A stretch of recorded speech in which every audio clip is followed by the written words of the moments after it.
Hi friends, if you're new here, welcome. In this video, I'm going to be making some Regency underpinnings.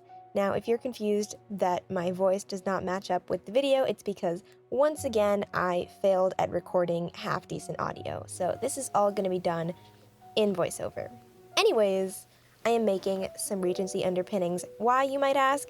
Because Bridgerton Season 2 has just dropped. Bridgerton is set in Regency, England in 1814. Season 1 was set in 1813, so I'm assuming Season 2 is in 1814, given that it's a year later. And yeah, in the show, they do some undergarments that are not exactly historically accurate. They do wear these adorable, 1930s silk shorts, but for the purposes of this video, I will just be making a simple shift, not a historically accurate shift, but an adapted shift and a pair of stays. So let's get into it. For the shift, I'm doing a sleeveless shift, which, like I said, is not accurate, but neither is this show. I digress. The shift is just a super simple tank top dress made out of thin cotton lawn. I created a pattern based off of my measurements, which ended up being okay, but a little bit small, or maybe I should have just added seam allowance. I was going to construct it with French seams, but I sewed the first seam and then realized that I did not want to make it any smaller, so I just left it at that. This shift has raw edges, and it's gonna stay that way.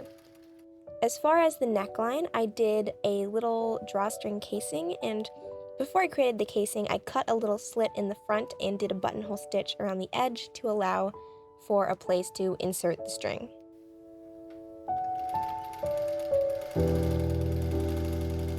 For the armholes and the hem, I just finished it with a double fold hem, a small one for the armholes and a slightly larger one, quite a bit larger, a larger one for the bottom hem.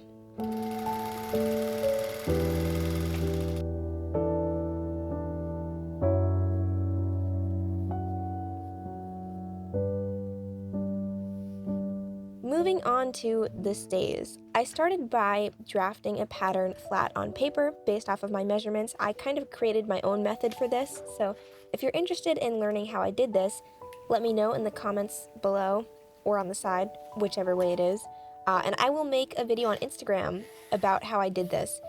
It was not a perfect stays pattern, but I did get a pretty decent starting point where I didn't have to make too many alterations to really make them fit. So yeah, I started with that, and then I created a sort of mock-up out of this thick cotton sheet, which ended up being close enough that I could use it as my lining, pretty much.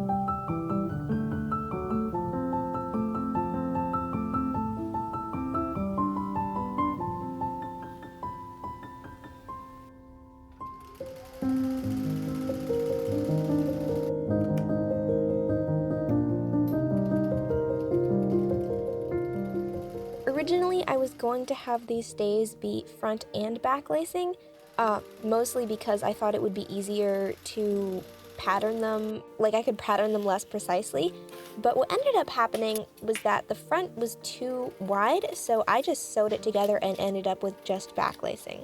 So I did that in my lining/mock-up, and then I made the alterations to my pattern and cut out an outer layer of white linen.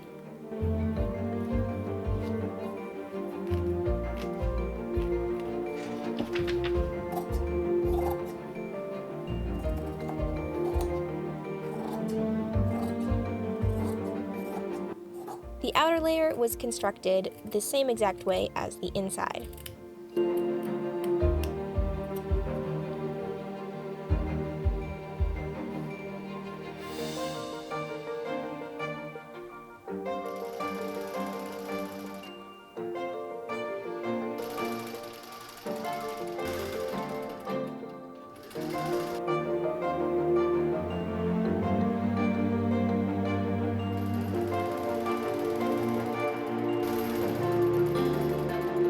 Then I basted these together and created some boning channels. I didn't have a wooden busk to put in the front, so I used 4 pieces of plastic boning, and this is not the most ideal thing, but it pretty much works. I also did 2 pieces of boning on either side of the back to be next to the lacing. I don't know how accurate this is. This is just kind of standard like Victorian era corset construction, so I decided to do that just because it's what I know. After creating my boning channels, I trimmed down the seam allowances on the outside, and then I attached my binding. For binding, I'm using this extraordinarily low quality cotton twill tape. Genuinely don't like this twill tape. It is loosely woven, not very strong. Don't recommend it for pretty much anything. But the way that I used it in this was that I sewed it on by machine first, and then brought it around to the other side and sewed that by hand. And then the only thing left to do was to do eyelets, which I did by hand in white linen thread. So yeah, that is the Regency underpinnings that I made. My only real complaint about these stays is that the straps are too wide, so they actually fall off of my shoulders frequently, and I think the way that I'm going to fix that is by creating a loop, probably in twill tape, that's about 1 inch or 1.5 inches in from where my original eyelet attachment point is, and then thread my string through that to attach the straps. So I think having that closer in point to tie the straps to, hopefully that will prevent the straps from falling off of my shoulders.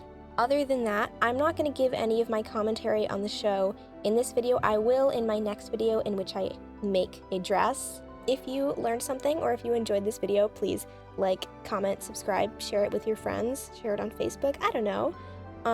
And I will see you next time. Bye!